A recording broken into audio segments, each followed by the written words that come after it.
بسم الله الرحمن الرحيم. اللهم صل وسلم على سيدنا محمد وعلى آل صحبه وسلم.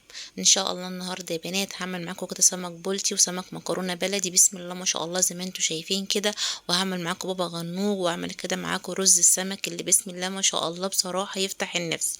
بصوا يا بنات بسم الله ما شاء الله، يا ريت بقى اللي اول مره يشوفني ما ينسانيش في لايك ويشترك في القناه ويفعل زر الجرس عشان كل ما انزل اي حاجه يا بنات توصل لكم. واهم حاجه ما تنسونوش في اللايك، لان اللايك ده بصراحة هو اللي بيرفع الفيديو معايا.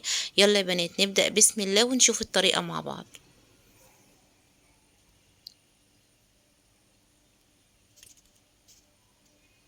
طبعا يا بنات انا اول حاجة كده معايا السمك بتاعي، انا جبته ونضفته وغسلته كويس جدا ونقعته كده في مية وخل وليمون لمدة ساعة. بس بصوا يا بنات بسم الله ما شاء الله، انا عايزة اقول لكم ان السمك يعني بصراحة يعني الله اكبر عليه. طبعا وجبت اهو يا بنات برضك السمك المكرونه البلدي برضك نضفته كويس جدا ونقعته كده برضك بخل وليمون. بسم الله ما شاء الله زي ما انتم شايفين كده. بصوا يا بنات بصراحه السمك يفتح النفس وهو لسه بصراحه اخضر كده. طبعا يا بنات انا عندي كده فلفل احمر، طبعا ضربته كده في الكب او الخلاط. وطبعا انا عندي هنا هريسه برضك حمرا كده جايباها برضك عشان لو انتي حابه كده السمك بتاعك سبايسي. عندي هنا معلقتين توم مفروم مفروم يا بنات كده، معلقتين كبار. طبعا هرست الشطات اللي انا قلت لكم عليها، طبعا انا عندي يا بنات ببقى مجهزاها كده وحطاها كده في قلب التلاجة. خلاص عندي بقى هنا برضو الملح كده على حسب الرغبة.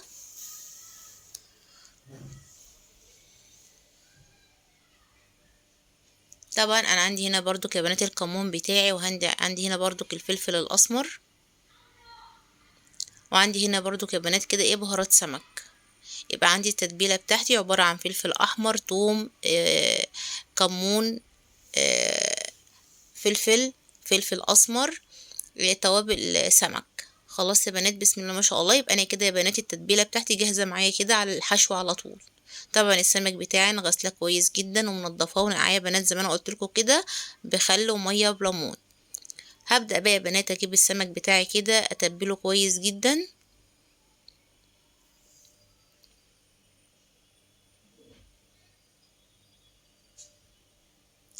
بسم الله ما شاء الله يا بنات زي ما انتوا شايفين كده اكله يعني ما خدتش معانا وقت خالص.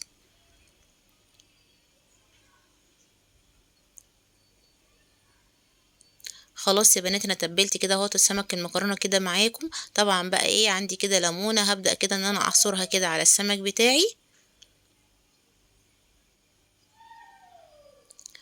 طبعا يا بنات السمك البلطي بتاعي برضو بنفس الطريقه ان انا كده ايه هتبله كويس جدا من بره ومن جوه. خلاص يا بنات انا تبلت السمك اهوت من جوه كلاته. طبعا بقى ابدا كده ان انا كده التتبيله بتاعتي برضو كده انزل بيها على السمك بتاعي.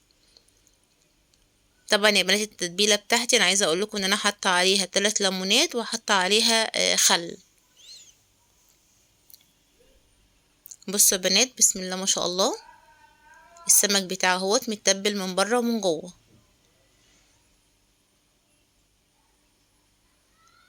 ده طبعا السمك المكرونه اللي كنت متبلاه معاكم. طبعا يا بنات انا هركنه كده في التلاجة لمده ساعتين لحد ما اخلص الايه الرز بتاعي والسلطه والبابا غنوج. طبعا لو انتي حابه تشوي البتنجان بتاعك في الفرن اشوي، لا انا طبعا بحب يا بنات اعمله كده على البوتاجاز من فوق عشان ما ياخدش معايا وقت. طبعا من وقت للتاني كده ابدا اقلب في البتنجان بتاعي.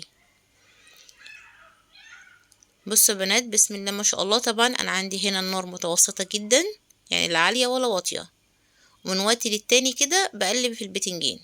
بصوا يا بنات بسم الله ما شاء الله، ما خدش بالظبط معايا 10 دقايق على البوتاجاز من فوق. خلاص يا بنات نيجي نعمل بقى البتنجانه اهوت. افتح كده البتنجانه اهيت معاكوا زي ما انتوا شايفين كده، وابدا كده ان انا بالمعلقه بتاعتي واخد كده القلب بتاعها من جوه. طبعا طريقه سهله وبسيطه جدا على اي بنوته كده لسه داخله المطبخ. خلاص يا بنات انا خدت كده قلب البتنجانيه كده حطيته في قلب الطبق بتاعي.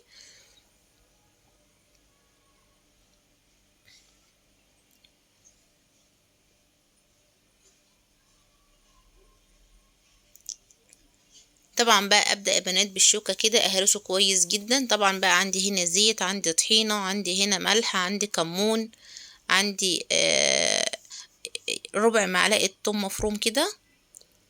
بصوا يا بنات زي ما قلت لكم كده، نزلت كده بمعلقتين طحينه كبار ومعلقتين زيت. طبعا عندي هنا الربع معلقه ثوم الصغيره، عندي هنا هريسه شطه لو انت برضك حباه ان هو يعني حباه سبايسي كده. عندي برضو رشة ملح يا بنات زي ما انتوا شايفين، وابدأ بقى اقلب المكونات دي كلها في بعض. خلاص يا بنات بابا غنوجة خلص معانا، بسم الله ما شاء الله، ما خدش مننا وقت خالص.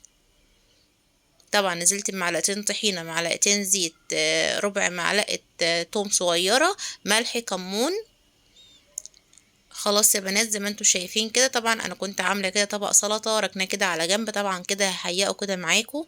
نزلت برشة ملح ورشة كمون، ونزلت برضو كبنات بمعلقة صغيرة كده خل. طبعا السلطة بتاعتي عبارة عن فلفل ألوان، عندي جزر كده بشراية بنات، عندي طماطم، عندي خيار. طبعا لو عندك جرجير او اي خضار حطي. خلاص يا بنات يبقى كده البابا غنوج والسلطه خلصوا معايا، والسمك احنا تبلناه وحطاه في قلب التلاجة. طبعا بقى يا بنات ابدا كده اعمل رز السمك معاكم. بسم الله ما شاء الله زي ما انتوا شايفين كده، انا جبت حله وحطيتها على النار، وقمت نازله بشويه زيت. خلاص يا بنات وقمت جايبه بصلايه كده مقطعاها صغير جدا. طبعا من وقت للتاني هقلب البصلايه بتاعتي عشان تحمر. انا يا بنات انا عايزاها لونها كده اصفر.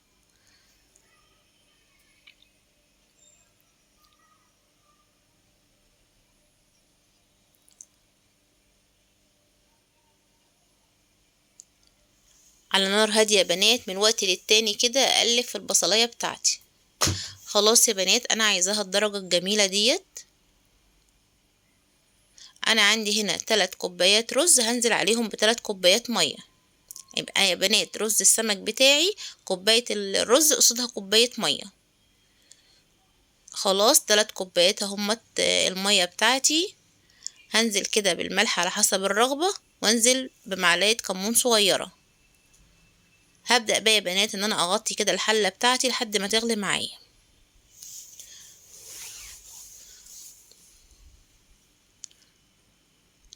خلاص يا بنات المية بتاعت الرز هي غليت معايا وجهزت خالص. طبعا انا مجهزة كده 3 كوبايات رز، هبدأ اغسلهم كويس جدا.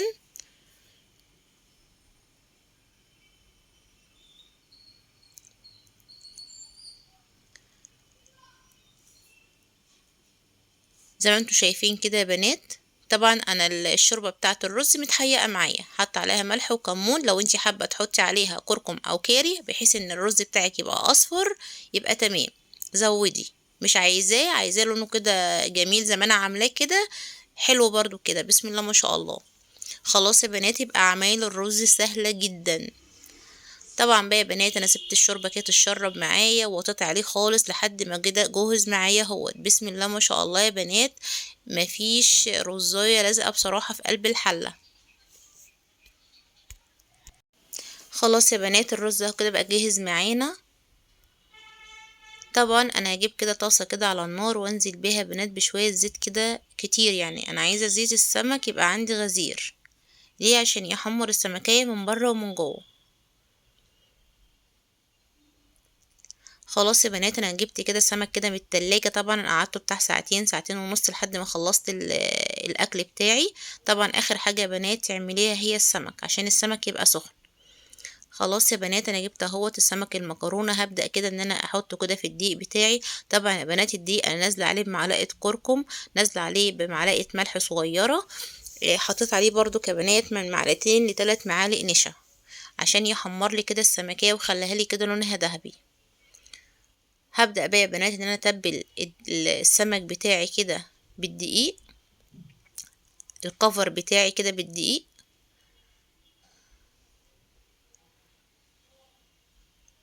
وزي ما قلت لكم يا بنات انا عندي طاسه الزيت بتاعتي حطيتها كده على النار، جبت طاسه وحطيت زيت غزير عشان يا بنات السمك انا بحب اكتر له الزيت عشان يعني يتقلي كده من بره ومن جوه.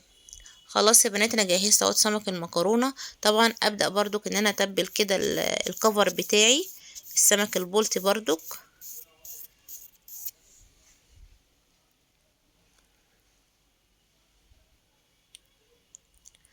طبعا يا بنات هي السمكة بتاعتي متوسطة، لا كبيرة ولا صغيرة. طبعا السمك بتاعك لو انت كبير هتضطر ان انت تعمليه شرايح كده من الناحيتين عشان يستوي معاكي. خلاص يا بنات بسم الله ما شاء الله، انا عملت الكفر اهوت بتاع السمك كده بالدقيق. ابدا انزل بقى يا بنات بسمك المكرونه اللي عندي.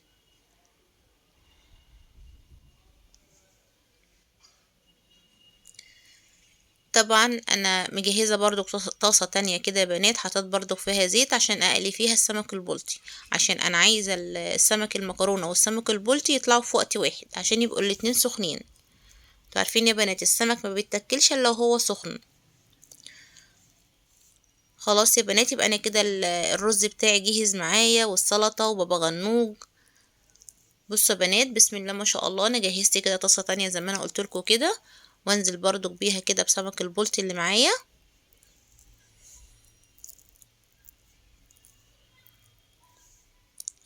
بصوا يا بنات بسم الله ما شاء الله اللون السمك جميل ازاي. طبعا انا طلعت كده السمك المكرونه ونزلت برضو في الطاسه كده يا بنات بسمك بلطي برضو. خلاص يا بنات بسم الله ما شاء الله الاكل اهو جهز معايا. طبعا زي ما انتم شايفين السلطه هتفتح النفس، والسمك بسم الله ما شاء الله انا عايزه اقول لكم ان الريحه جميله جدا جدا جدا. طبعا انا متبلاه بطريقه جميله قوي بسم الله ما شاء الله. طبعا زي ما انتم شايفين الرز برضو يا بنات معايا هو طالع معايا جميل جدا، والبابا غنوج. انا عايزه اقول لكم يا بنات ان انا مسجله الفيديو دوت يعني بعد ما كنا بصراحه السمك. بصوا يا بنات بسم الله ما شاء الله، يعني الله اكبر، يعني ما خدتش اكله سهله جدا، ما خدتش معانا وقت خالص. بصوا يا بنات السمك المكرونه لونه ذهبي ازاي وجميل. بسم الله ما شاء الله يا بنات الاكل بصراحه يفتح النفس. يا ريت بقى يا بنات اللي اول مره يشوفني ما ينسانيش في لايك واشترك في القناه ويفعل زر الجرس عشان كل ما انزل اي حاجه توصل لكم ان شاء الله. ويا ريت هي يا بنات اللي عجبتها الطريقه ما تنسانيش في لايك وكومنتي جميل زيها. وبألف هنا وشفا اللي شاف الطريقة وهيعمل زيها. أشوفكم في فيديو جديد إن شاء الله.